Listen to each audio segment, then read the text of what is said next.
About to march in quick march. Drum on ready. In the center. Quick. March.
Tapu mo afio e tau kata pā.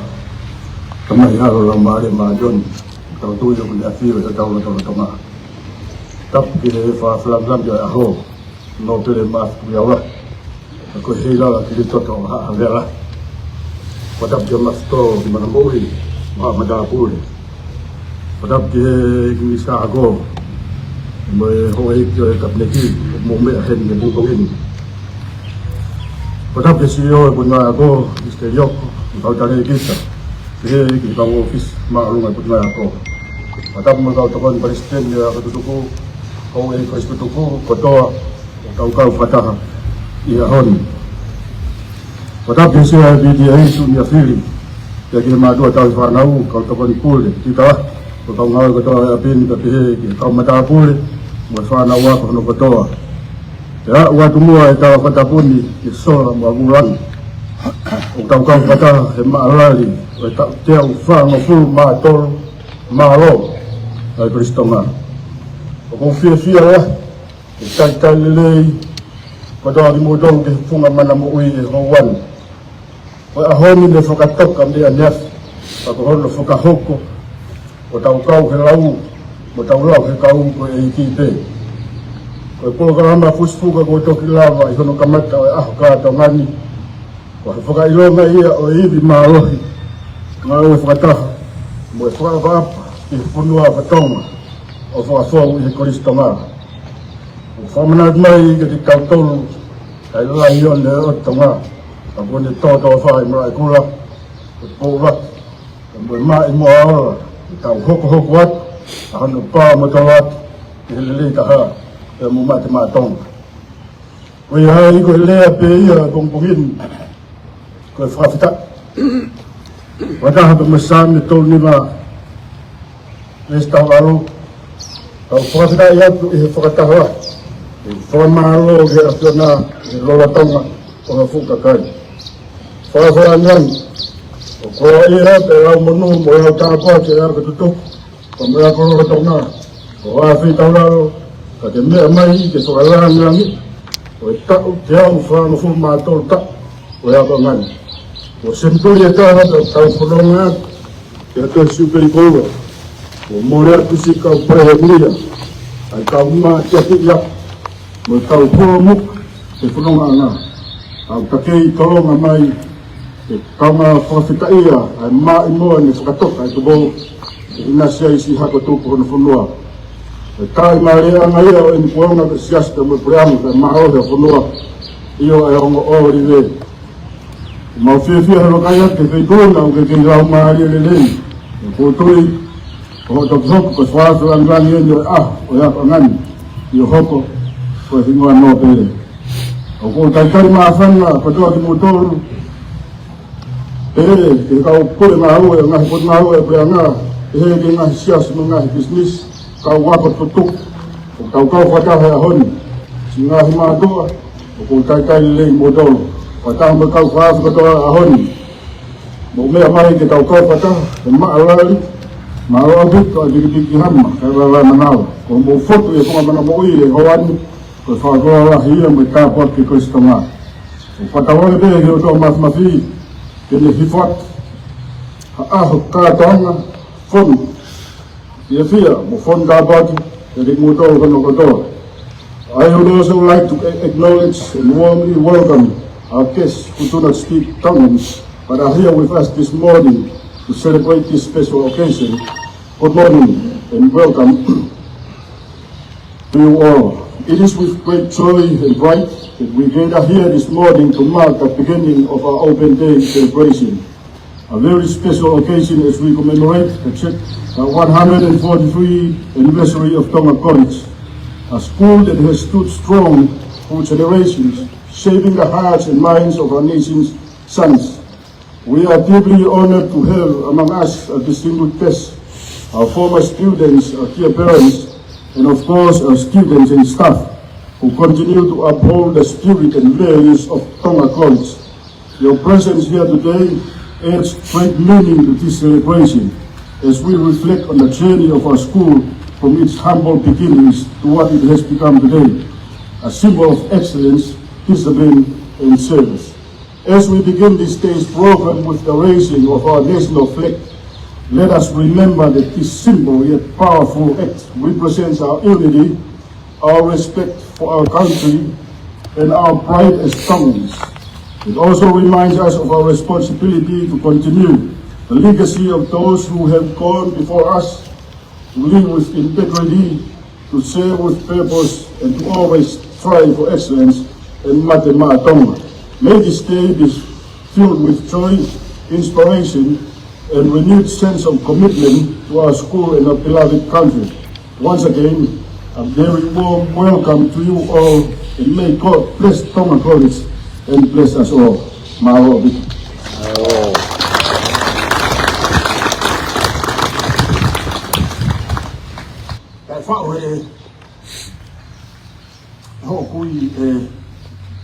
Whaafalangang tau whahau tupo hua, saus tau whahau tupo hua. Nane whatupu langi taha le ngahi an kema, ni whawhiwa, kea le whakahuafa ko i skaiona.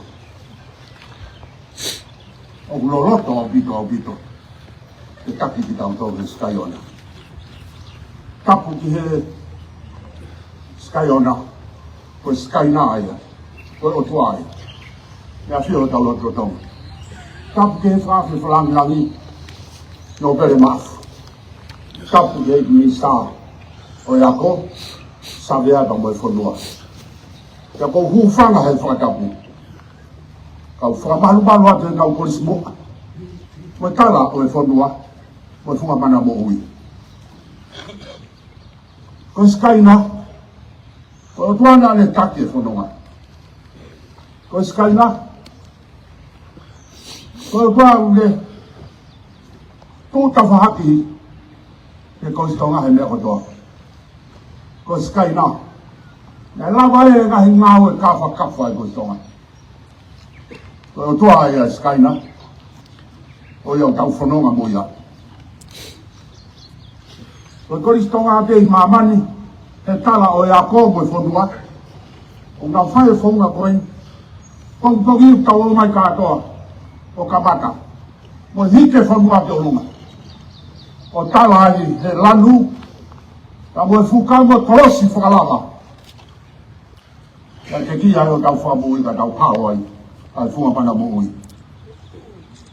Ko Kolisi Tonga Atele i hatoe ako, o tau whamanatua, o tau hau mo e whanua, tau pōpōkia. Ko pokalama hoko atu, e whalangang. O mao mai pe a tala e mea mai e paremi au tonga, se taimi malanga. Ko hiri pe koe ni e ku whaoha, whamore mo me atu ki wharekai, ngai ae ki whamoroboko ki puwai ai. Kai ka tau pe kamata i pe mo e whakataulahi whakatau e Kolisi Tonga. Ko hongo furu kamata e malanga. Ko sasi katolika Roma, o nau whaifatongia he pōmpōkoni. Ko ia ki whaoha ko whai, ko e ofa atu homo ngai whofonga.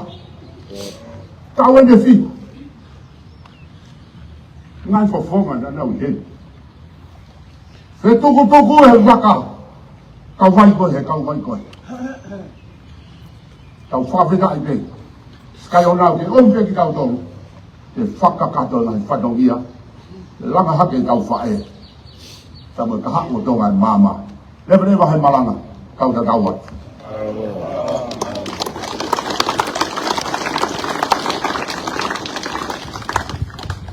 Oia. Oi. I wasi.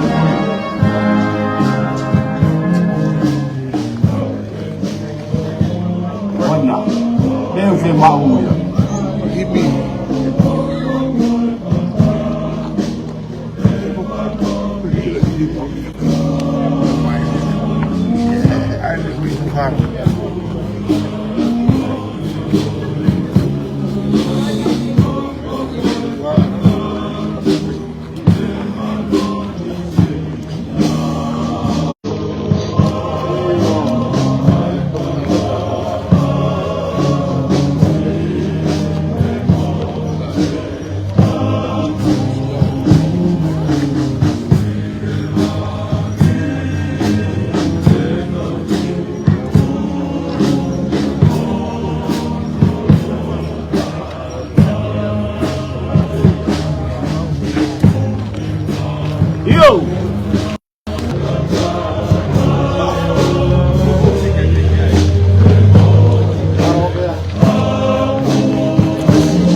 Aia koe taimini o ko mahina pe e kamata ai o wau ko kalaftoni Latu.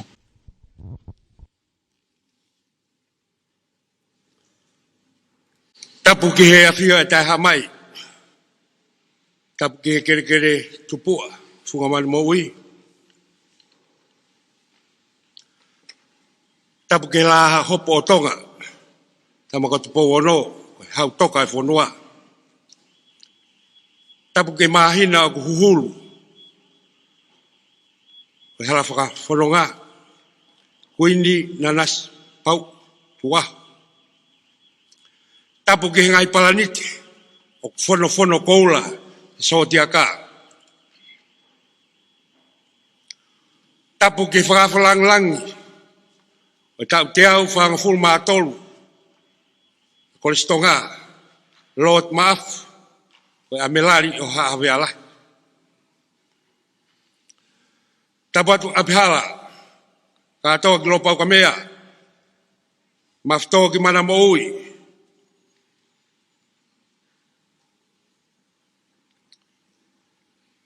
Patapu atu ki vika seniare. O sias katolika whaata Lutoviko Finau. Moha alotu. Tapu ki he minister o yako. Mo ho minister o Kalauni.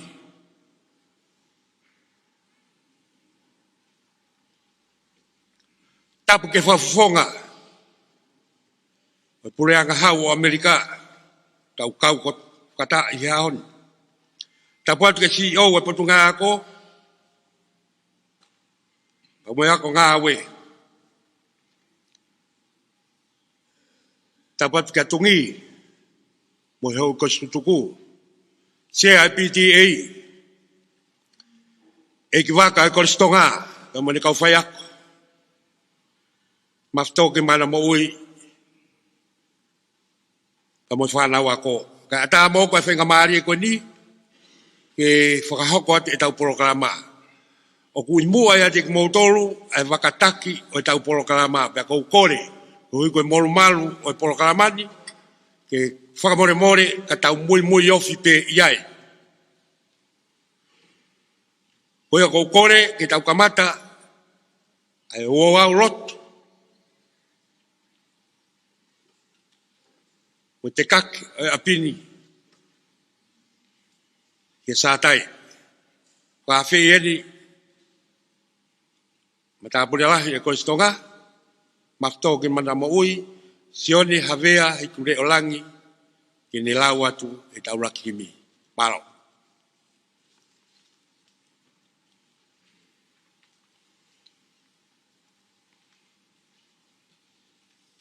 Whalawhalahi mo kamnaki. I kamata ki tau Ouau, whawhitai ho whakologo ni. Tō ia, me te au, o whulmaa whahimi, him, tata wha, kataki, o mea ki tau hiwa. Eki koe ofa au, koe moana loloto, a ngā lauwha ki au, e ko ngahi angahi au, e kua ufi, e ko kaui katoa pē.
More te au, ai ko ngai toko ni. Kai mau pe kutui, e tamai ke te koe.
Ia vai hoksino, ia vai mo loto, e pau e taulani, o la mari hori, ia wa moi o ilo, ai ofa tangata, amen.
Ke tau lotu.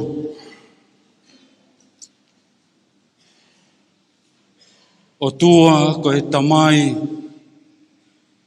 Ka moe alo, ka moe lau maari e mā oni oni.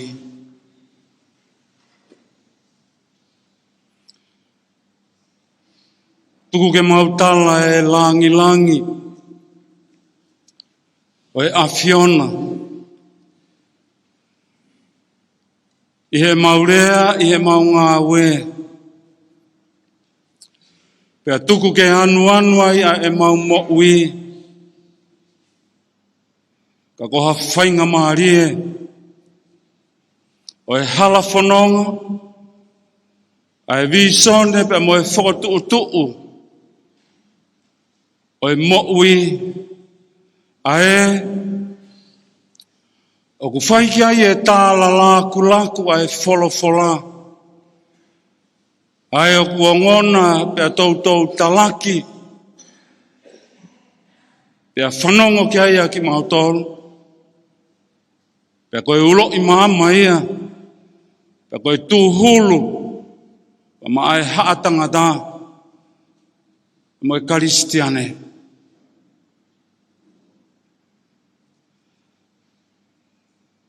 O fongi mau pe e Manamo'ui e mate. Ka i e whakakoloa o e ahoni. O fongaki ai a e Manamo'ui. Pea lave mai a e hāviri viri o e aho. Pea malama mai a e sikaina o e māma. Pea mauongo ia a e māwhana i he Manamo'ui a ki mauto.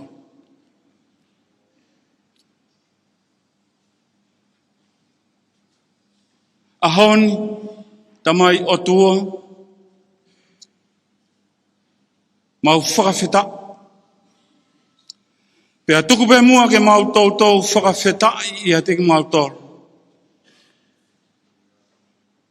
A e mau lave i pea mau iloi. A e tāu mama o e misteri o e ofa a e otua. Ka koe awhiona i. Pea ke ngau i tangata pa mo ke ngau i whewhine. Iho o ia tatau. Pea koe kato ia pa mo noa ngā i he ahon. Pea koe whaka ofa ofa. O e misteri. O i kai kene mama o pia mea teki mautolu. Ka ku fotu e kina ia. I he haha o ku mauwhai. He api ko Manamo'ui. Tuku ke pehe ai mana. O i kai koe longoa. Ka koe mo'ui. Ke tūholo aki. I he to'o whatongi a hao, ka mo e to'o whatongi a poto. Ai kautaki.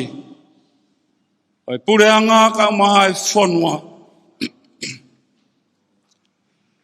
Ka koe maulotu ia, e tamai o tua. E mea vai pēa ki mautoro. Hi ngaki ngō fua pēa e Manamo'ui, ki e pōpō uri. O i vete ka o taimi. Koe whakawheta ia o e aho koeni uku kei malama. Ha ulo i maama whakalaunga rie. Ke whaiaki o mau tataki. Ke whaiaki. Aho mau whakahino hino. He koe mooni ia. Ka koe whana mea.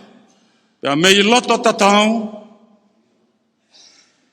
Ko hui pe, koe mea vai, kako ki mauto. Whai tāpo e ki nānge aho. Whakawhe, whakalangi, o e ahon. Lord maafu. I he to'o whatongi a poto, A koe ne ongona e whakatangi e kakai oi apin.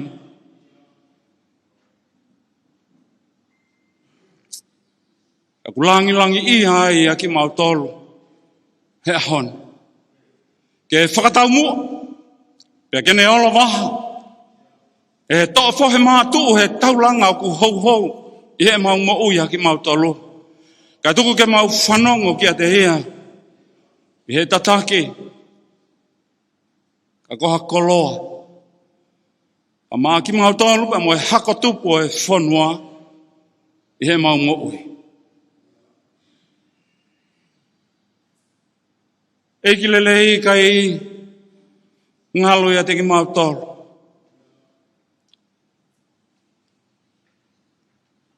Ai tō whohe kua whai e ki pare mia. Ka apine ti e mo e pure anga.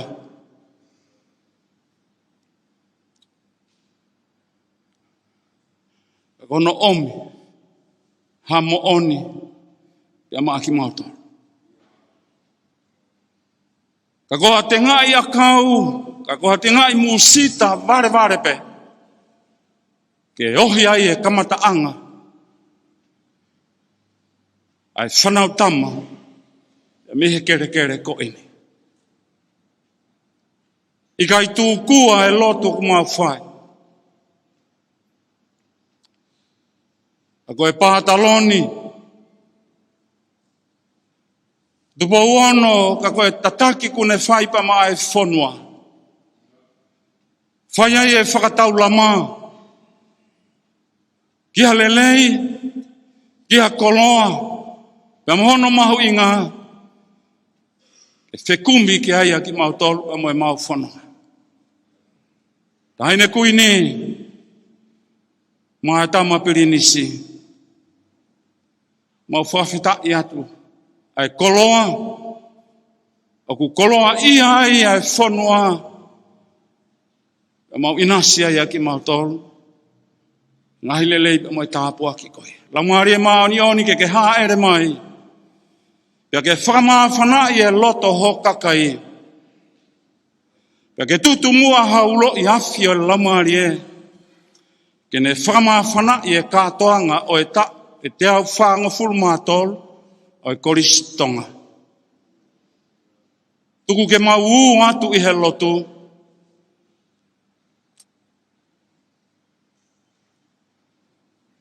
Koe koloa a ho'o ofa.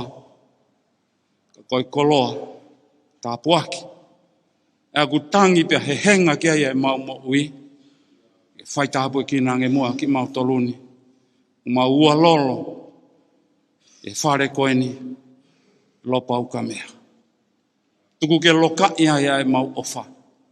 Ka koe ofa ia, nā ke fuaki pa maha e tangata. I he funga o e mo'unga ka ko kāre vare ka koe kolosi. Ka konga ia o mau hala whanonga o ki mātoro.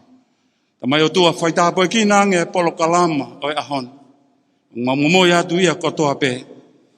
O hufanga pe ia Sisu Klais ko alo. Ka ko mau whakamo'ui. Amen.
Ko e wholofola e lau maki tau tolu. I he whamanatu e tau te au whangfuru mā tolu. Ai Kolisi Tonga. To ia me he tohi palovea pia Solomone. Ko e alo te vita. Wahe uafulu mā hiva. Pia te toko pe vesi taha. Vesi taha walu. Readings from the Proverbs, chapter 29, verse 18. O beheni hono wharea. I he kai ha palofisai, o tae mapurei ai kakai. Ka koia hu tauhi ai lao, koi monu ia ia. Emeni.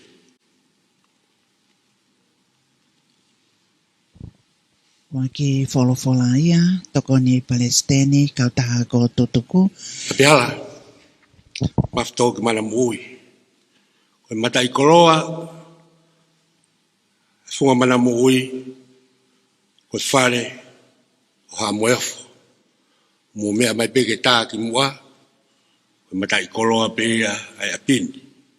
Koe ki te ha mata i koroa. Wai mata i koroa e Kolisi tutuku, kono kau Kolisi mua. E whakahoko atu he Kolisi Lolotonga, ai whakawahale soni, koe tahaia e mai moa, e tuhi honoa, o iloa pe ia, koe alamoti, pe koe alamaiti, koe ko whakawhi e whahiwa, whakatu e whatongia koe ia.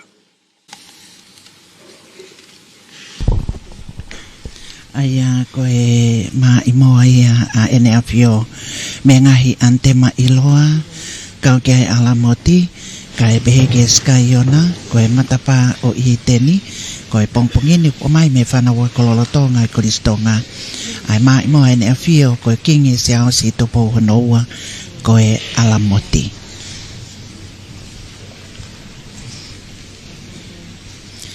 Aho whakakoloa kua sia e he Kolisi tatau pe ho eke ako tutuku mo e ako Lolotonga. Te au whang whurumātou tau e Kolisi.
konga tohi hono ua, koe gospeli, I hono hiki tohi e mātiu, wahe ua fulu māua. Tangata eiki, koe whaahinga tu uni whē, I he lao o ku mamawhataha. Peane pehe ki ai, te ke ofa ki he eiki koho o tua, o whai aki ai kotoa o ho loto, moi kotoa o ho lau maari e, moi kotoa o ho atamai. Koe nia ai tu uni o ku mamawhataha mo tuu ki mua. Pea oku whaahinga mo ia a hono ua, te ke ofa ki ho kaunga api, o hange ko ho ofa kia te koe. Koe ongo tu uni ko e ni e ua, o ku tau ki ai lao kotoa mo tohi palofita. Amen.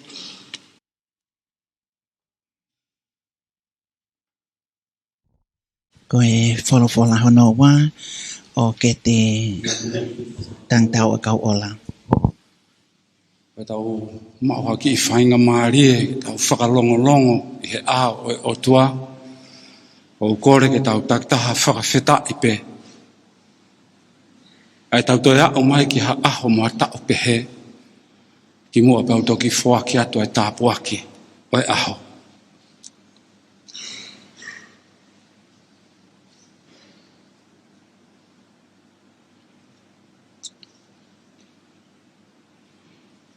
E iki koe ofa a au koe moana loloto. Tuku ke mau te kaki ai ki he awhion. Ko o tautou omi ha aho, ha mahina, e moha tapu. E mau whaia ia e manatu o wha. I he aho kotoa pe o e Manamo'ui. Pea koe loloto ia pa mo e moana a o e ofa. Ka koe pāsekate a ho o mo'ui. Ka koe ho o mamahi. Ka koe ho o pekia he kolosi. Ka iai hatu aki whālerei pia maa ki mautolu. I ho o ofa ko ia. Koe maulotu ia makatuunga he aho. Ke ome ia mua pa ke whaka liringi mai. Ai mea koe ku mau nofo mo amanaki ki ai. Ka tuku ke tala ki tua I he e Manamo'ui ai ofa ko ia. Koe mea ofa ia. Mau hanga atu he tau ko en. Tuku ke mau mui ofu. He taumaya o ku whaingo fua. Ka koe tala ia o wholofola pa maa ki mauto. Ka oku ke fie lotu. Ka ke hū ki holoki. Pea tātā puni holoki. Pea ke whaia ia e lotu pea moe hū ki he tamai otua. Mau lotu ia mau kore whakataha pia moe tangata. Haana e sāme na mau hiwa kamata ake. Eiki koe ofa a au, koe ofa maa ata pe ia ai awhion. Tuku ke loloto pe he pe a au pe, ki he tautakere.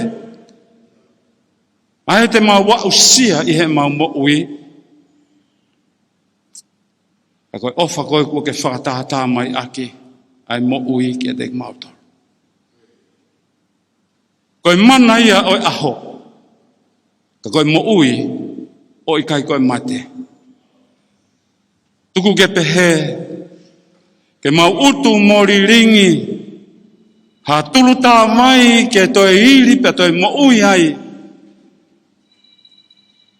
Ai hako tupu e whonua, mo api koeni, ai umaha ki mautoro, ma ua lolo pa mau te fua, he malu o e whare koeni. Ko mau lotu ia ke whai tahapo ki nange ai aho. Ka tuku ke mau nofo ai pe mo ki mau to. Ka mau vilitaki ai. Ka mau whekumi ai ki he loloto pa mo e mooni ko ia o e awhiona. E aho kotoa pe o e whekumi ki he mo'ui. O e lotu ia mau hapai atu. U whanga pe ia Jesu Kristo koho alo pa koho mau eiki. Amen.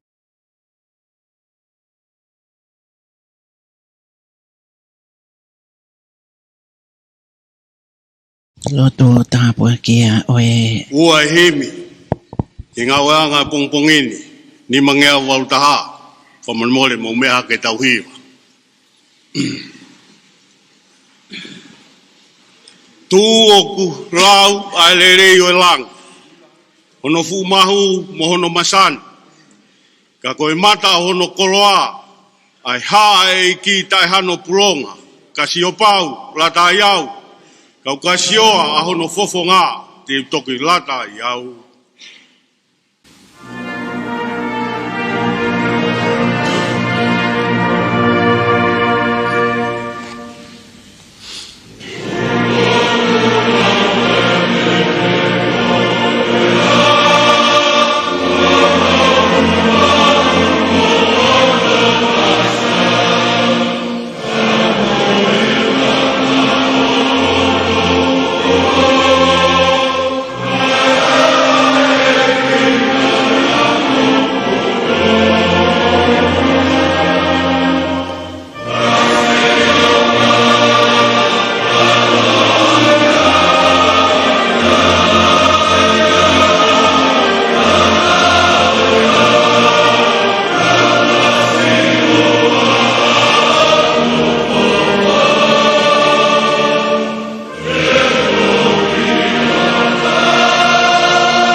Kai nei kuna, koe kau mafi he ngāhi whanua, ka koe mata o hono kau toa, ai eiki, ofa, ne mate mā tonga.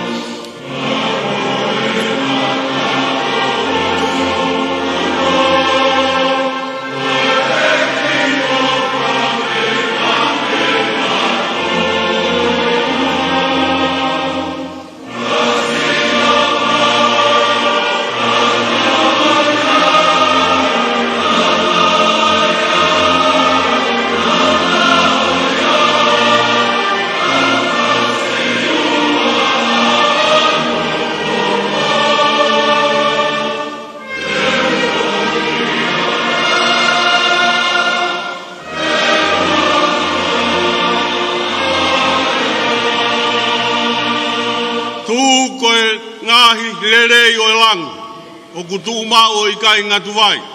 Pea ka ose ha ngahi kuonga, te ukei toa pe i hono fofonga. Ka siopau, lata iau. Kau ka sioa a hono fofonga, te utoki lata iau. Amen.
o le whamore pe ki he whaafi whakalangi.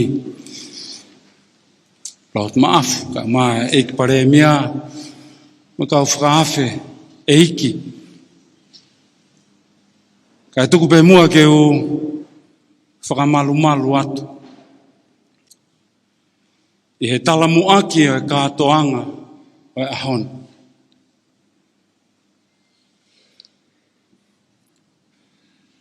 I he wafe mātolu, e kufoki mai ia pa mei fisi, ka kato e tau e tolu, e ku ako ki he lakanga pātere. O ku ui koe te hao whaiki ngā au e whakaanga holo, pa moe kāinga lotu. Kamata pa mei niwa fo'ou, wafe mātolu, koe mahina e ono whakamuimui, na ngā au e i pēa, palo ki a pēa. Nā ku mau taimi ai ki he api a koni, e ki whakalangilangi, pare mea, pia te upehe, ko whai ako au ai Kolisi Tonga Atele.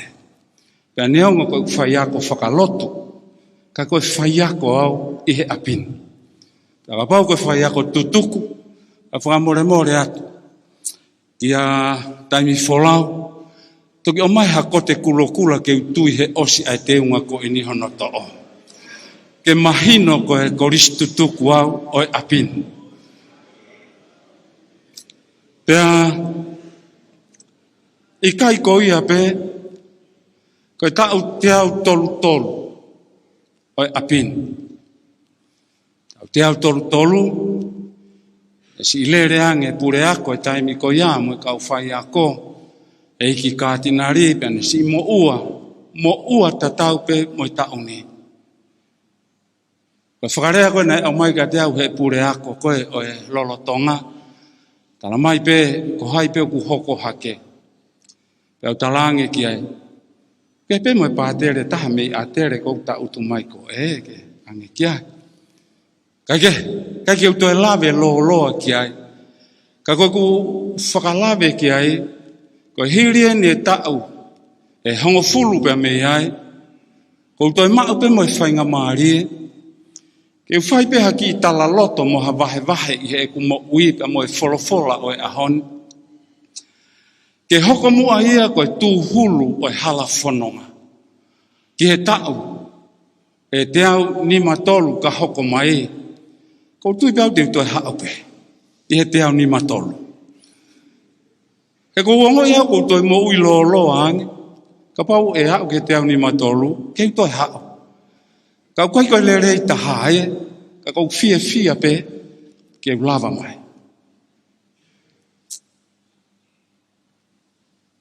Tautou tokanga ange, pure ako, hai wholofola, peo tange, te ke ata pong, si kia si hoha, si tokanga, si lere ange ane afi ko aho atu, pe tari ange ke he wholofola. Pau talang, e pe koha whainga wholofola, pe tatau katoa pe ia. Pako iena kuhanga rewa o mai e ki wholofola o e ahoni. O whamore atu, mafito ki Manamo'ui, o kore whainga maari e. Ke whaimua a e tala loto pe me he wholofola o e ahoni. Ai o whakarea i he polo kalama, ko hano malangai o e aho. O kore whakamore e ia. Pea pehe ki he kau tangata eiki o e lotu, o kunau i heni pea mo ki tau tolu.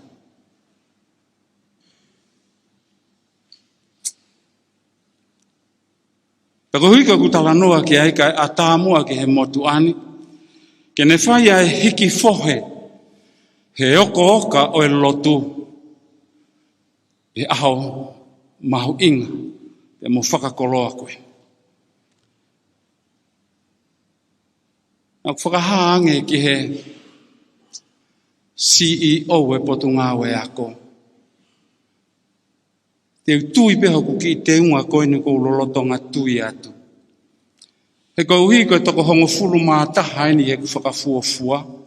E kau pātere, pia me he api ako, e Kolisi Tonga. Whanau, tau ki pas he gaya kau pātere toko lahi au pito ka me he.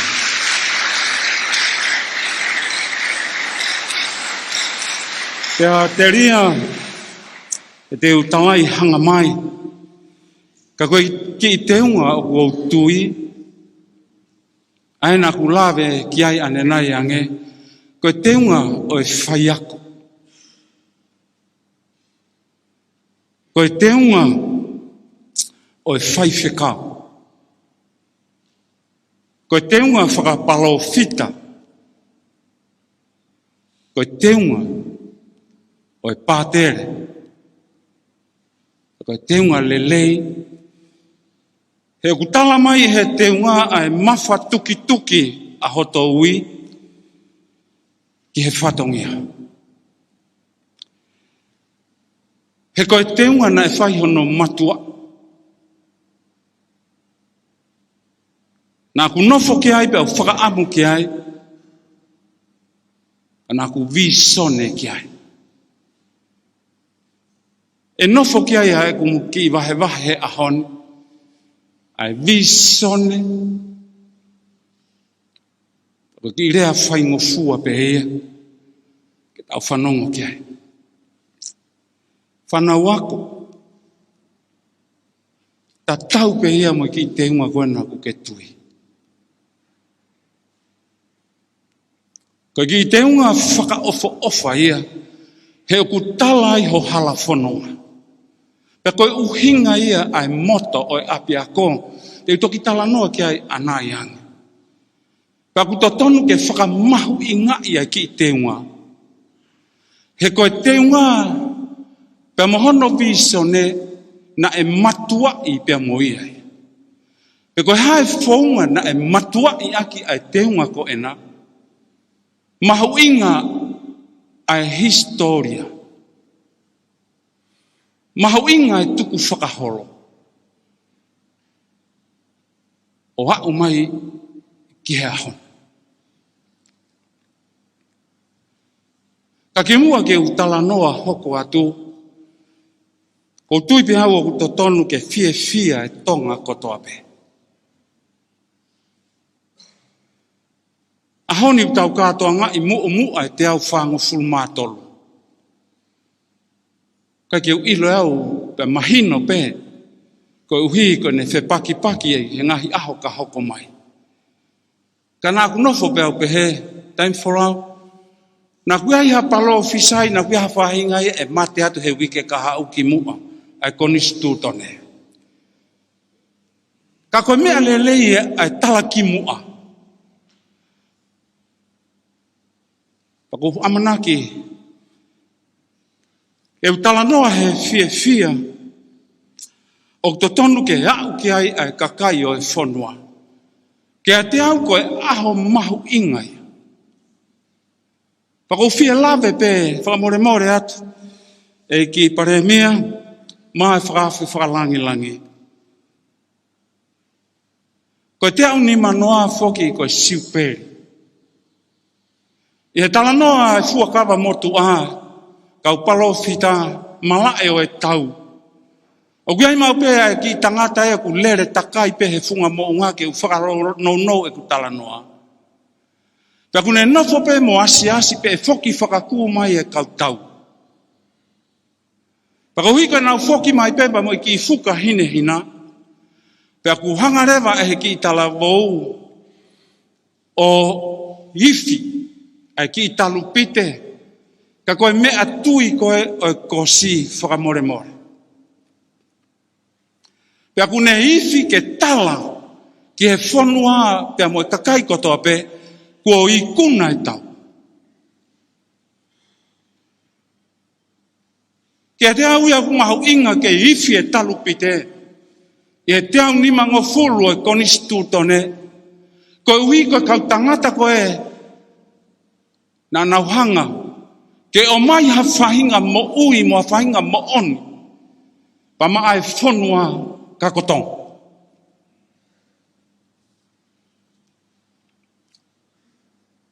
whakaapa-apalahi au beto, se au stupa uluaki.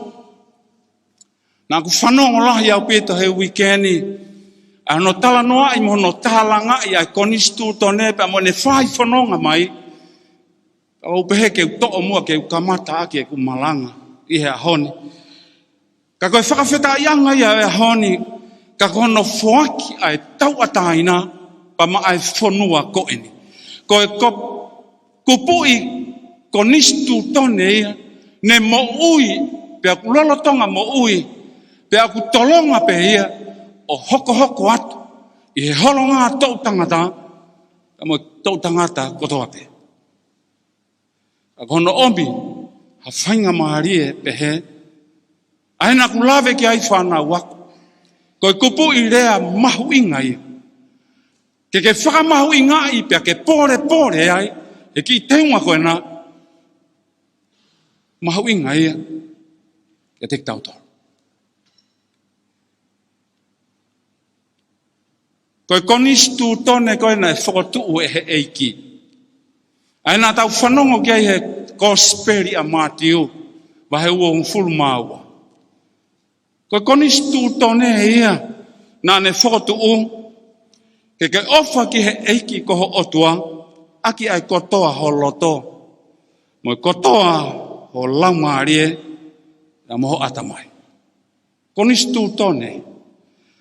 O i kai koe ngata pe i he ne konistu tone i he rea, ka koe toko taha koe na ne whakotuutu e konistu tone, ai ku uhinga i ai whakawheta i o e aho koe ni, ka koha tangata, ka koha otua, o kune omi e whainga maarie, ke ne whakamanatu mai ka te ki tau tolu, ha to onga Moimoi, e unu ki ai e tau Moimoi a ki tau tolu, ka ke tau ofa, mua taha pe ki he eiki koho tau otua.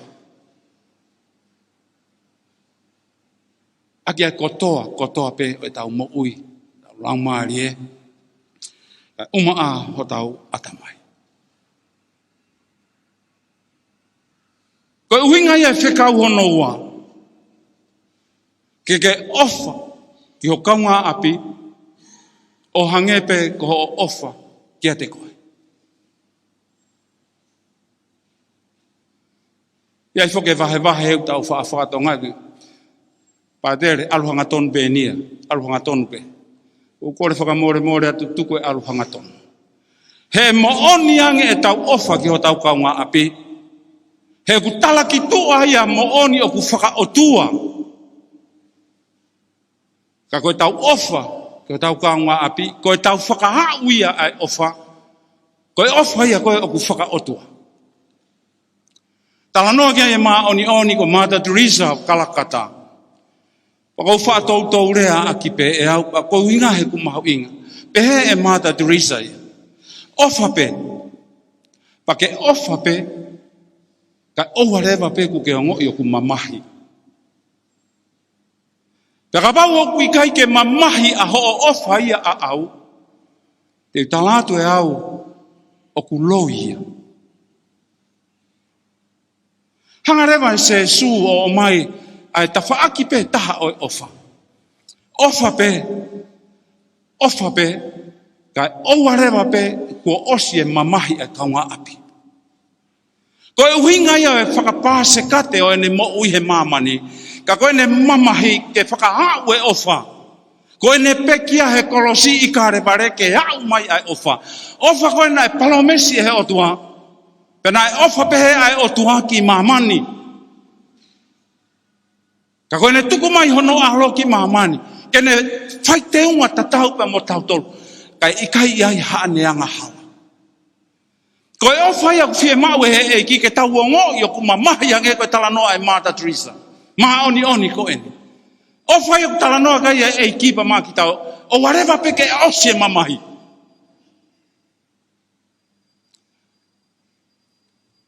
Ka ngā whanonga hea tui. Koe konistu tone mahu inga tahai.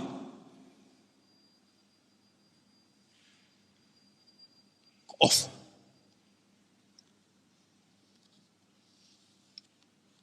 Au toton ke kau atu ki ai, mai kakai o e whanua. E tohi a palo mea pe, e nā tau whanongo ki ai, wahe ua furuma hiwa, be song furuma walu. Tuku pe mua ke utoi whakarea atu, e ki i rea mahu inga, e tohi ai palo mea pe. Ko hakakai o ku ikai ke i ai haanau vi sone. E tēnau auha ki nau tōru.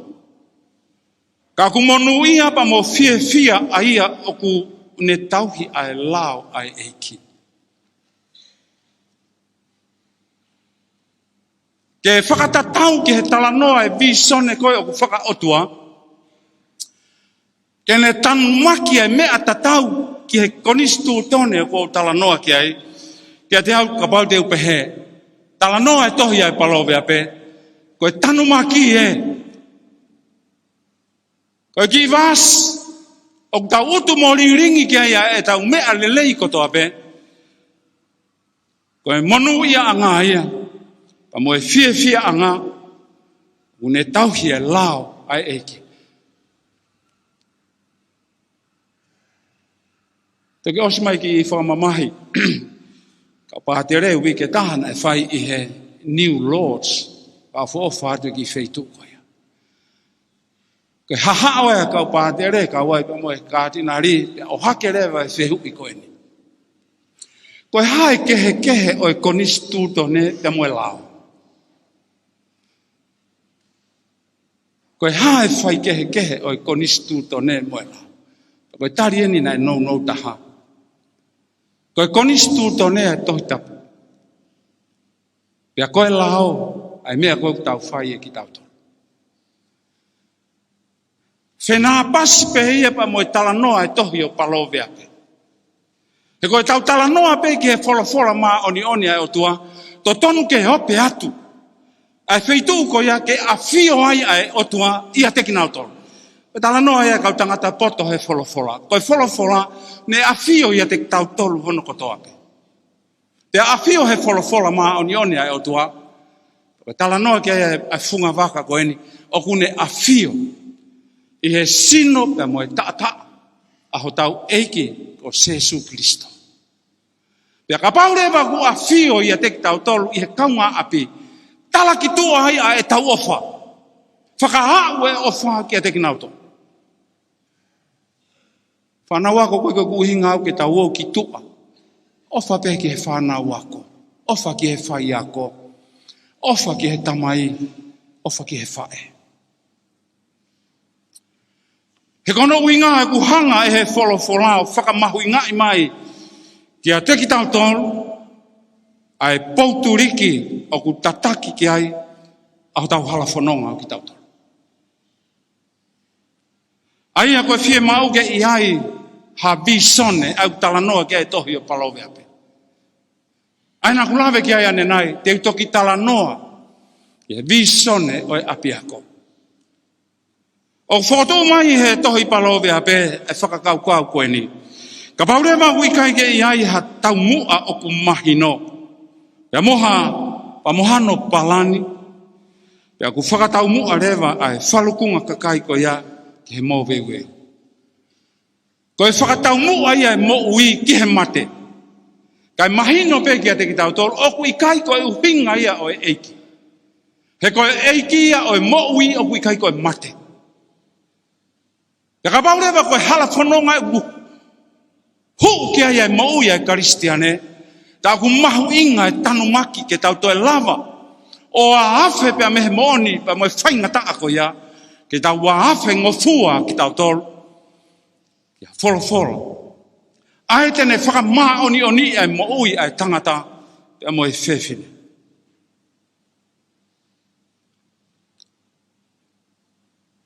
Koutui pe, e ahoni si kaunga whanonga. O ngō mea i lelei pe koe uhinga o e visone.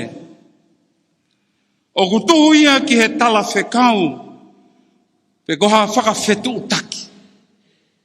O whakatatau e tangata nā ne tohi ai palovea pe. Tala noa ia o whekau aki pe moha talaki o ha whekau ki ha Pea kai ke ngata pea ka kene whakawhetu taki. O tau ihe teknolosia ki tau tolu. O e whetu taki mā o lunga au pito. Kai wana ngalo ai whanongonongo tokoto.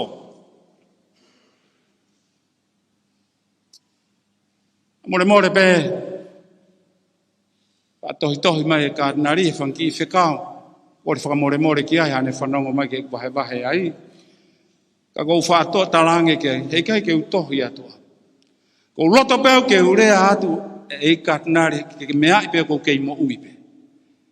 Ka ku tala noa ki ai he ahoni he ku mahu inga e re o ko ia. Ko ngahi re o ko he social media ne veu ki e mamani ko. Ka taimi ta tau pe, ka ngahi re o lelei pe, o ku i loto pe, i he kumete ta tau pe. Ka hui ka ku tala noa ki he mahu inga o e tala whekau. Pa mo e whakawhetu utaki, to e o mai pe ia he tohi a palovea pe. Ka koha talaki whekau o ku whakaotua. Ka hui ka ne whakaotua o ku whakawhau mai ia. I e tefto i whakakaukau e tolu. Ko e ulua ki whakamisia. Pe aua ki ai e mea whakaha. Pe tolu ki ai ko e palo fisai. Pa tuku ke utala noa rewa pe mehe ngai wholofola. O whekau aki pe mo e whakaotua koe o e visone pe mo e tala whekau. E tohi a Sami Uela. Ki tamasi i koe ko Sami Uela. Na ne ngā aue whakae tauhi ki he ao o e ki. Pe i aho ko ia na e hahara molofia. I he taimi ko ia ke ia i ha visone. Whakataha. Ka mo e wholofola, mo e whaifatongia whakae tauhi a Sami Uela. Mahu inga e taimi pa mo e kuonga ko ia, i kai ke kei maua ia umea ko ia. Ka kohi ko i kai ke kei mau e ngahi uni mea ko ia. Nai si i hange. E ngahi visone whakapalo fita i he ngahi aho ko ia o Sami Uela.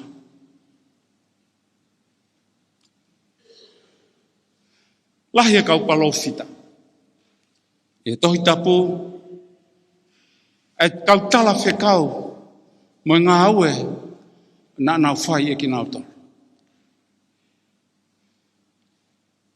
Ka i he taimi tatau pe, o kutua ngā aue a ki whoki he tohi palo vea pe, tohi tatau pe, a e whakatau lama. Ka mo ngā i tohi a e palo fita ko aisea, palo fita ko ope taia, ka e umaa e ngahi visone ai palo fita ko Daniela. Ko e hala ata ko e. Pe ko e si iange ke iai ha visone. Aena ku whalawe ki ai he tohi ai palo vea pe. Ae ke u whakarea atu. O ku uhinga ia ki he hala. Mo e si iange ai wholofola whakaha mea ai otua ki hono kakai. O ku lahi.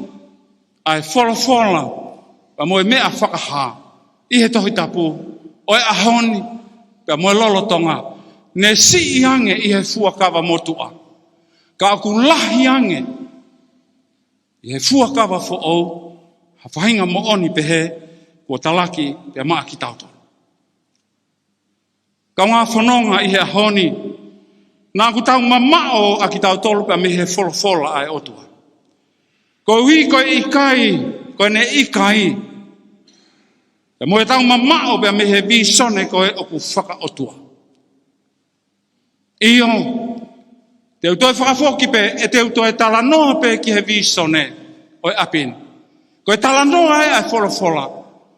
Pa whikaua ki bea mo e visone i he hon. Tala noa e tohi a exoto siva he tolungo fulma ni maa.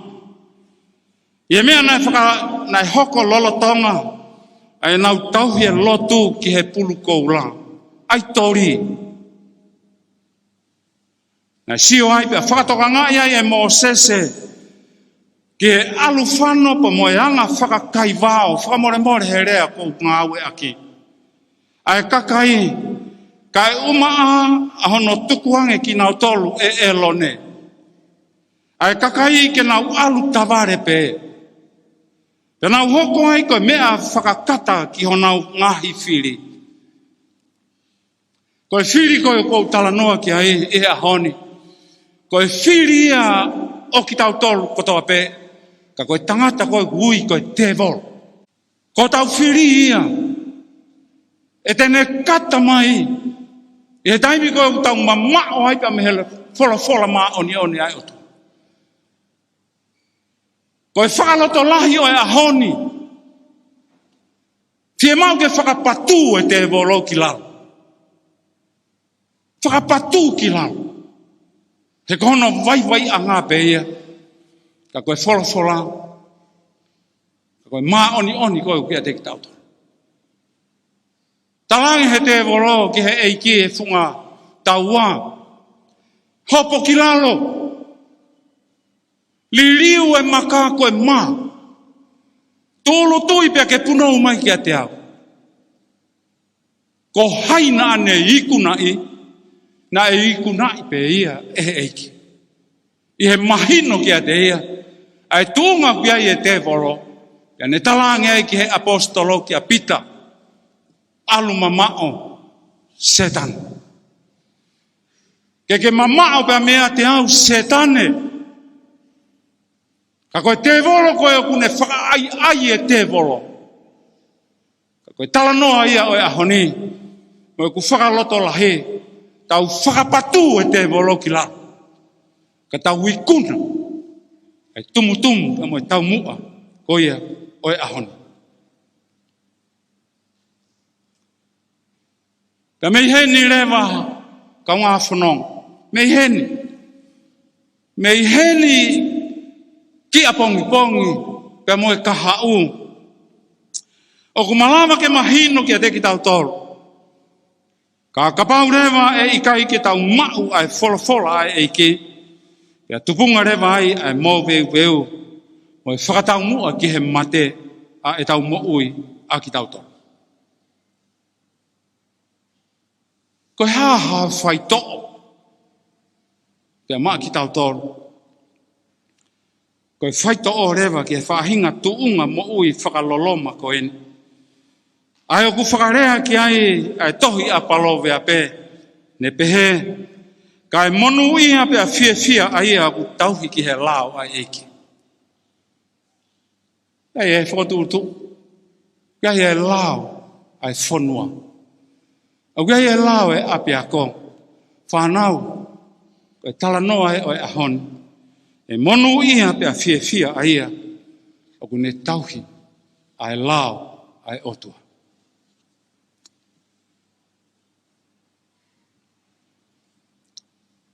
Au ke ata haku si ango sia. I hike hako ni mama hape wofi ato he wai malanga mo senioro. Ik pataloni. Ni ango wikai tene hene. Mai whakafi whakalangi o e aho. Lot maafka mai e ki paremia. Ka mokit mau tolu hono kotoa. Aene whakalau te lau. Aki nau tolu. Ahoni. Whaangalo mau pe ia. Whanau ia te ki tau tolu. Oku hahao ai whamiri o Kolisi Tonga. Ke whakahoko no Fakamanatu pe mohono kātonga. Ai aho. Whakakoloa koe. E taua kene e te au whaangufuru mātolu. Talu pe mohono whakotuo e Kolisi ko eni. Ahoni oku tau ui. Pea mei he mohenga o e tau manatu. E ngahi Manamo'ui kotoa talu pea me he whanau i o e api. E ngahi Manamo'ui kotoa talu pea me he no whanau i. Ai visone ai Kolisi Tonga. O wau mai ki he tau ua lolo ko eni. I he malu o e fuka o e Kolisi. Aina tau hiki haki. ane heng o ahon.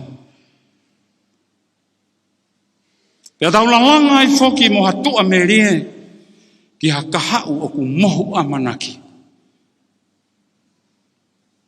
Ko ia o ku au tomu apuke ai whainga maarie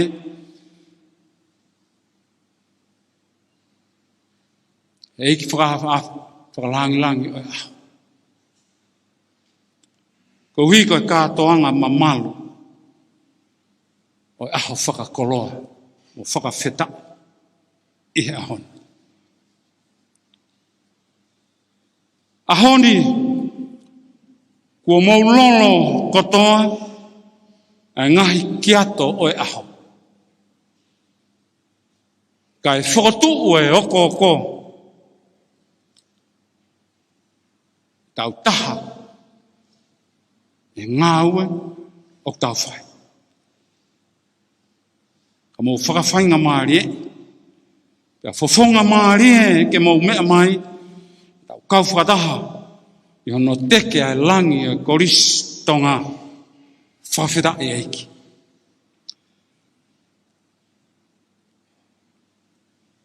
Ni whai ono whakamohe pia mei ulu ai ahon. Pea kohi koe ne mamao hono whakatoka. Pea whakaolunga pea mei ulu.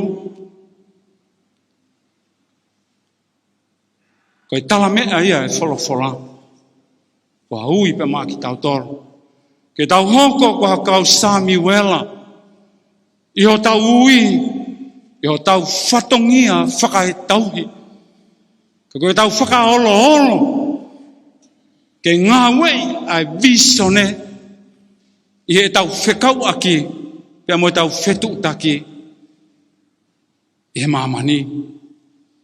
Ihe tau mo'ui aki tau toro.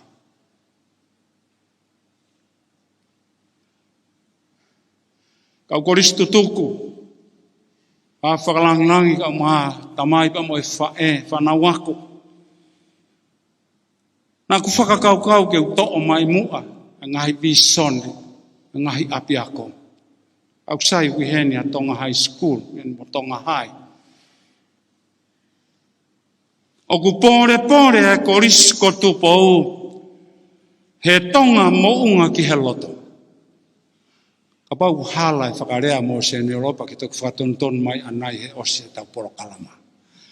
Ka koeanga pene ku mau kau tangata. Ka kau wiko nau pore ai, he kau winga pena e whai hono matua. Na nau mo'ui aki. Pea aku nau pore aki. Ai tonga mo'unga ki he loto. O ku ikai koha mo'unga ia I tu. Ka koe mo'unga o ku I loto he mo'ui. Ka koha mo'unga ai ku talanoa ki ai ane nai e ku talanoa. Ka koha loto ku whonu ofa. Ofa koe nai talanoa ki ai kōsperi a mate. Ke ofa ki he eiki koho otua. Mea whika ura ki.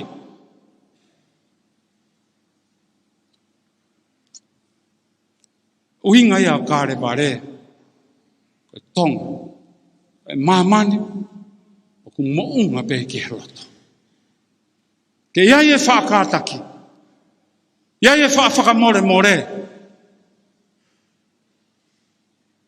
Kotoa pe, o tau mo'ui aki tau toro. Pe foke tau pore, e Kolisi api fo'ou. A fo'ou ene kou whatonga I atu kau Kolisi tutuku. Whakarea, whakalatina, kai adveniat, regnum, dum. Ono whakatonga I pe, ke hoko mai, hopureanga. I he lamari e ka koe tautapa ki loto tatau. Ke omi mua ai pureanga ko ia, ke pureanga I e mo'ui ai api ako.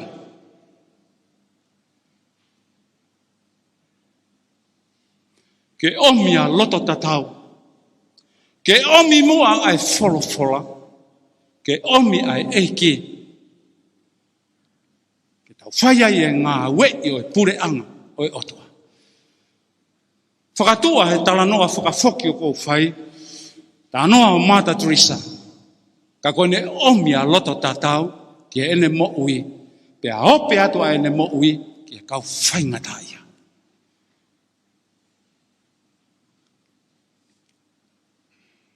Pore Kolisi tai lulu. E mo'ui maatonga.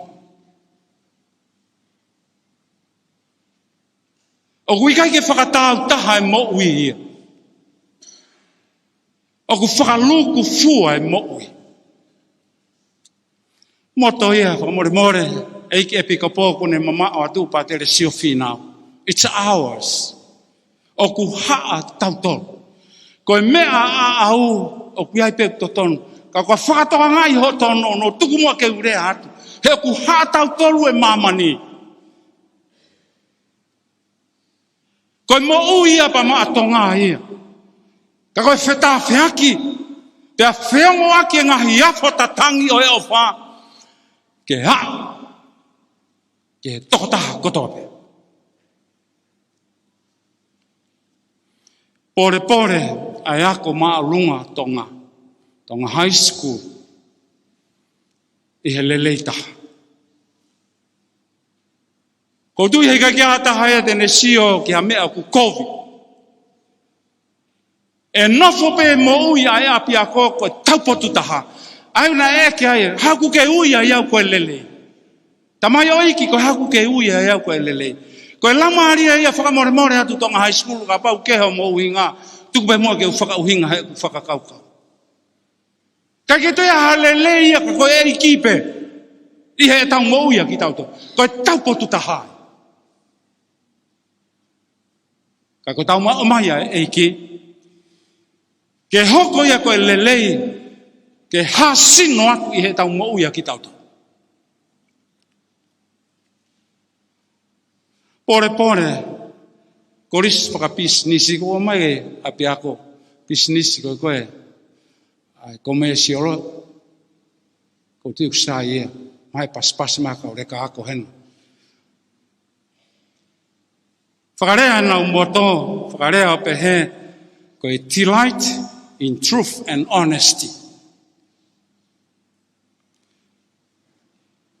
Koe mama o e mo'oni pe moi whai totonu. I he ngā ue o kuna whai e kina auto. Ka ngā whanoa o tau whie mau e mama. Ka koe mama na e ulo. Aina e kalanga e kina he pōmo e aki o e toi tua e ki. Koe mama a Kristo. Koe mama whakatoi tuu ia. Koe mama pa maa mama. Pakutotonu ke tau tari ai whakawhetai ke o tua. He omi ha mama. Ke ne hulu ho tau hala whanonga. I he tō whatongi a hao mo poto. Tau whai. E aho kotope. Pakotui o kuto fuhia. Ngahi ako angalalahi. I he nau bisone. Aki nau tō. Koe whiria nai whai e se austu pōura ki. Ne hanga i o whiri whai whekau Reverend Charlie Baker. Mo Mr. Roberts. Ai fua pure ako. I he Kolisi ko Atele. Ke moto aki ai Kolisini koe mate maatonga. Whanau ako. Kolisi tutuku. Ko ke mate nai pe utekia. Ko e pore ia o e te au whato ruhe ahon. Ke mate pe au mate pa ma ai whonua. He koe uhinga ia ai tangata koe Mr. Roberts. Ai uhinga i whakatuu e api ako koe ni. Ke teu i hakakai ha tangata da mehe api ni. Ko hakakai pa ma ai whonua kakotong. Pa koe uhinga ia ai bisone na ne bisone. Na mamao aki. O ako mai ki he aho. Kau ki whehu i tua ia kou whai atu. koe mate kona ka watonga Kolisi tutu. O koe alo kaholo. O koe whaito o kona tapu. Koe mate ia ku whe hanga ipa mo e lao koe kou tala noa ki ai. I he tohi ai palo vea pe. Hei kai ke tau taha ki tau tolpa mo e otua i he tau visone. O ka pau te tau talangata. Lea lele ia po mo whiunga pe ia. Ka pau te tau talangata. O ikai ai ke tau whanongo ki he whola ma oni ai otua. Ko ne whakaotua ia ai lao. Ka koe kaunga ai otua i he lao ko ia. Whanau ako nā ku whakatala noa ki te unga ko ena. Whanau whakamahu inga ia. Whakamahu inga. Ki rea nā ku ngau eka ne nai. Matua ia. Ka ki tau ilo ki tau tolpe ko hai whaunga nai. Matua ia ke ngahi pisone e ngahi api ako ko ena. Ka ki tau wakai ki he kuhanga e he kau tangata mo kau whewhine. Na nau hanga o whokotutu e visone ko eni. Ke whakawhekau aki pe moloto tata. Ka Manamo'ui e visone. E te tau lava ki tau tolu o whetu takilele. E te tau lava ki tau tolu ke tau mate matong. Koe uhipe he oku hatau to. Koe uhipe ko ofatu. Ka ki uloto au ke mate noa pe i he ngā au e ai whaito o kona tapu. Ikai. Kai te uloto au ke mate ko uhi ko e alo kaholo. Ikai. O ko uloto au ke mate ki he anga hawa. Ke mate ki ho tau ke tokotaha kona kulave ki ai ane nai. Ko te vol. Ke mate e masi i ke mate. Ko hui ka lava ke mapuna e ki vai. Ke mapuna e ki vai ko ia. Ke utu mori ringia e tau tangata. Whanau tau tangata ka hoko mai mo hoko mai. He ka pau hei kai e te tau sio kita pe ki tau to. Ai pe ke ngata pe ia te au.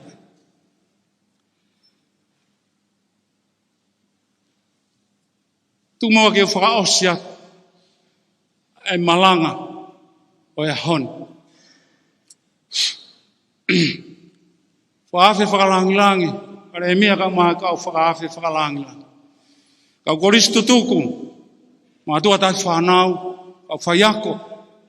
Mai tau whanau. Koe mate maatonga. O tu e tui mai ka te au e minista ako. I heku whakakau koene. Koe mate maatonga. Koe ulu i rea sonia. Koe silapāia. Koe curriculum ia. Pa mai apiako. Ia ki apiako mo seniolo i maafanga. Lau tohi pepa mo i kinti. Koe moto koe ki apiako. Koe nau visone. Together we grow. Koe tau taha. E tupua e Manamo'ui e toko taha kotoa pe. A wikai koe tau whaataha pe kau whaiako. O koe koe whakataha pea e Kolisi tutuku. O wikai koe whakataha pea hakulupu. O tala noa koe ke ki visone e apia koe together we grow. Koe Kolisi tutuku, koe mātua, koe whanau, koe pureanga, koe kolo. Koe ngai pisi nisi. Koe ki lau maaria ia e whakataha ia. Koe wikai lava ke tupu ai ha persona. Pakoi ka tala noa ki he persona. Whakarea, kau tangata whau, whola, ui koe persona Kristi. Ka koe whelawei a Kristo ka moe persona. Ka kakato e Manamo'ui a persona, kohi koe kau ki ai a kalaisi. Koe persona Kristi, koe kaunga ia a persona ki heiki. Koe popoa ki ia whanau, e maha kau taha Kolisi tutuku. Whaafalang, koe mate mātonga, koe resonia, ai Kolisi Tonga.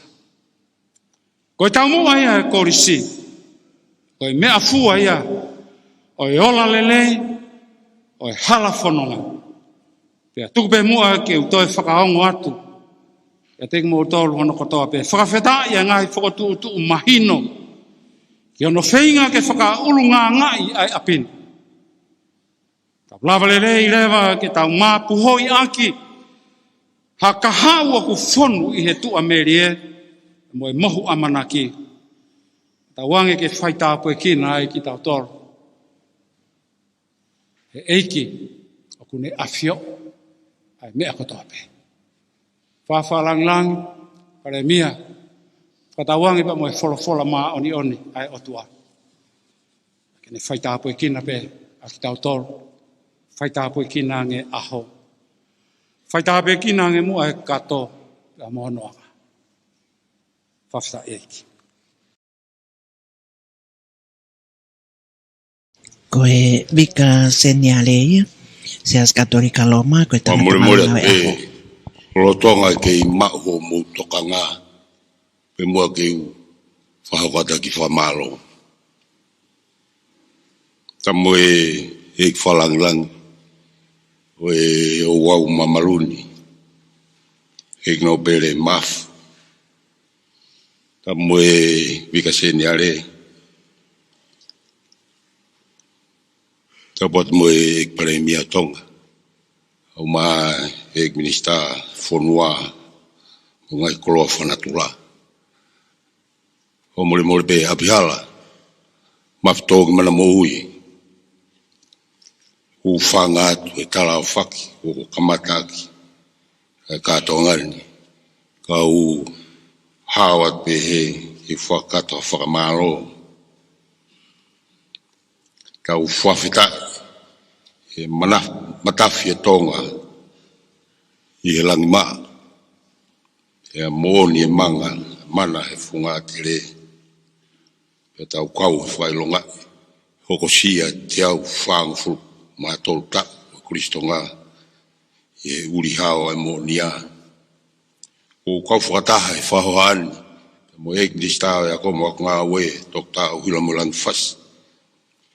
Pot ngā we ako kau wako tutu, kau tau whanau, pura ko mo kau ngā ue. Mafito ki Manamo'ui, kau maa e whanau wako. I he whamaro mo loto honga ia, i he lau maari e lelei ai whetuna, e kino pere mafu, ka tau kātoanga. Maro no puke whamau ngā, i ho hoko ke taki o haawea, ke mea pe me he poho mua, kai whakatonua e mau whahoko whatongia e hon. Ko koroa ka koha koroa i e kātoa ngani, i o mea mai ki tau kau whataha. Pea ui kai halaione e tae whia, e teke langi e wheituuna. Ulaua e poini e Kolisi Tonga. Ma whamonu ui atu, ngai tō whatongia o kanga mai. Kolisi Tonga, whakakatu mai tau whamaro e whawhalangi a tau paspas.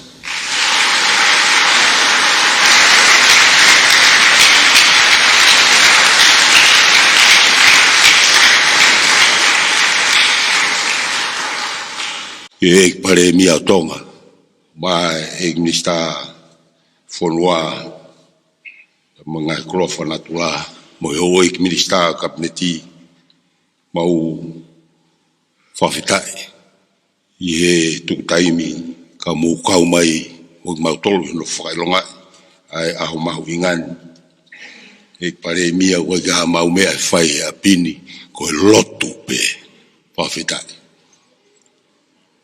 e vika senyare pātere mo senioro Lutoviko Finau malo lahi ono tataki e o wau whawhitaini whailongai e te au whaang fulmatol tau e Kolisi.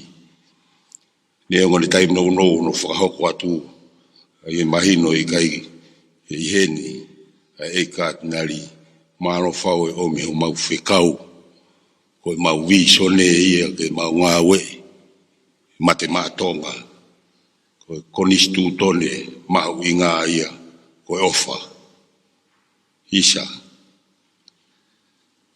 ko e ki ofa na mate matonga His Excellency Matthew Howell, the New Zealand High Commissioner, and the foreign dignitaries who are here with us this morning, marking the 143rd anniversary of the school. I appreciate your being here with us to mark this occasion. I appreciate your contributions to the school this academic year, and we are looking forward for more in the near future. E kau whakawhe kotoa, whamaro atu, i o motu taimi, ka kau whataha e o Ouau Malanga ngani. E presteni kau maa kau tokon presteni ko stutuku. Ka toa peo whanonga mai, e whakahoaan, maro he whengao e ake tau, ka moho kei tō, ko pare tō ake ko Kolisi Tonga. Ui kai ke mau whakatare, taimi lahi koe ke mau whakatare i hakore, whakahokot me Kolisi. Pe mga Kolisi tutuku mei muri, o tokoni mai he tapakeke, o i kai tatari ke whai atu hakore, ka eafe o tokoni, ko Samaritani. Sea PTA ka mga katau whanau, maro e pou, teke tau whanau ki hako, maro hono taria, ngai whatongia, e a whamanatuni. Whamore atu, na mauloto peke i whakangaloko e tauni, kana e haa mai he pongpongini, hange usi i homo uiwi kai watu a whatongia. Maro whau e tokoni mai ki he ngā ue, ai ako anga. E ngahi i ako anga kehe, kau mai he ahoni koskotupou, kau mai, ako māronga tonga, mo nau tolu kotoa pēmenga i ako anga kehe, kau whatamu mau tolu e pongpongini. Maro whau, o mōwhie kau mo ki mau tolu. Ko i tau ranga whanua ia, o ku ranga he merino moe ofa, i ngāo e whakata, moe whiongoi. Whamaro lahi ke ngahi kupu whikau ako toa pē, e tau whingāo e aki, moe ako ngā. Maro, e whi hāmo taha, e whainga maari e moe whainga tā maki. Au tau loto lahi ai, e whakakato tau ngai whatongia. Mau kore whamore atu, ka hato nou e mau whatongia. Mau kore whamore atu, whanga he loto. Tau ange o toa maf ke kei lo matolu mai ni ngai Kolisi, whonua mo ngai ai anga mea, ui koe ngai whatongia, o kuhanga mai ka au. Watau ange, ka ia ha tau mātu, tola hien, i kai ke tau toi whilongwaki, tau ange mo maa Christmas whiwhia, ma tau fōu, mo tāpu kina.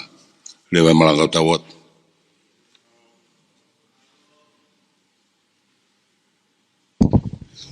Iskeri o ko pea mo e whakamalo, ko e tokoni matapu le lahi, tapu ke mo ono pea mo himi toko. Ko e wholowhola himi, e whakaosi ake tau kātonga whawhetai o e ahoni, whangea o nongo fulu o himi, whanonoa mo kataku mea ke tau iwa.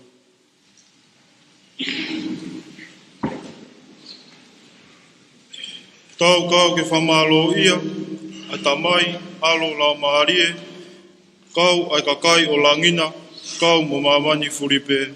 Amen.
tō whakawheta i a te ngātoro. Whakaola mo whakakakato ai aho mahu inga koen. Ka whakatahai pa mo e whakalangilangi mai ka whakawhe. Ke hifuaki mai a tāpuaki pa mo a kina tolo pa mo e apini. Pa koe mau lotu ia ta mai o tua ke hifuaki mai a tāpuaki. Ala ofa ta mai mafi. Ma maa ki mau toluni hono kotoa pe, ke ne tataki a ki tau tolu i ho tau alunga, pa mai visone ko tau palani mo fotu utu, pa koe mau lotu ia ta mai o tua. O hu whanga tu pe i a Jesu Kristo koho alo, ka koho mau eiki. Amen.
Kore ke tau ai ha whakapapa wha. Whakapapa ke whakawhalanglangi o ia. Koe sutuku. Hipipi! Hipipi! Whai ha whakapapa ke malanga whakaik. Koe mate mātonga, koe silapaia, Kolisi Tonga. Hipipi! Hipipi! Whai ha whakapapa ke ek paremia tonga. Mista ako, moe, ka whawhalang ko toa mei mori tau kau whata. Hipipi! Hipipi! Tau ai ha whakapapa whakausi, e tau te au ni manoa, oi Kolisi tone, ko e lolo a tahi a pasuki. Hipipi! Hipipi! Kore a pe e whawhalanglangi, oi ko e mahu inga, o e ahoni, e mori mua ka aingi haki i mista, oi ko e wholonga, hoko e Kolisi Tonga. Au kore pe i taimi koe ni, e kau whawhe, e whotutua te kau ngāwe Kolisi te tau sea, pa mukataki, o lava mai ke whakato e whatongia koea. Teu mai angahi api ako, kau matapure, e mo kau mo moto i mista koe ni, oi koe mea hene aik pare mea. Maro pito. Koe kakatoia ai polokalama ke ono whakailongai o e te au whangofulu tau malo. Tau ka whakawha hala whanonga i he lakai o e senturi. Pea te waki o e te au whanima tau mo e te au ni mangofulu tau ko hai e iai. Koe whehu ia nai oha ke e he sea o e PTA i he hoa ilo pongpongi o e ahoni. Pea mo e whakatawange e kei whai tāpui kina ai Kolisi mo e hoa i ki ako tutuko. Ka koe tangata malanga ki Ouau Malanga Fakamanatu, koe vika seniale siasi katolika Loma, mo seniolo Lutoviko Finau. Iai mohono kau tokoni, tataki mai peia e mafi to ki Manamo'ui, koe matapulelahi o e Kolisi he tau anoa wanima sione havea langi. Iai foki ai lawe i ai pule ako o to ota i kakala tatafu, koe pule ako lolo tonga mohono kau tokoni e toko wha. Koe folo fola ko taimi fola wehau, koe tokoni sea o e Kolisi tutuko. ko e folofola hono wa ko o keti a kau ola ko e tale kita o e waa o e ngahi a ko kolisi ai pule anga tonga. Ko e himi wa ko e sunia fili ko e sea o e PTA, himi tolu ko e toko ni mata pule lahi o e tau ko e ni ko tapu kemo hono. Toi ngahi whatongia na e whakakakato pia me he tangata malanga o e aho. Ko iau kai ai tui mo whakatawange na tau whilongoa ki lele i e ngalu ea. O ko kei malupe ai funga Manamo'ui, pe o ko kei tuutai matuloa pe ai laione, kai umaa ai Lopaukamea, lopa ai one, mohono o hai kula aho. Funga Manamo'ui a moe aho pe mohono koloa folofola pe moe tāpuaki o kinasia ai haueiki, ako tutuku, haueiki whakahafe whakalanglangi, eik no pele maafu, pe apihe foki ki he whanau ko lolo tonga moi kolisi. Tatau atu ai e whakahoko whatongia me timi ngawe ai komisoni whakamawhola lea tonga.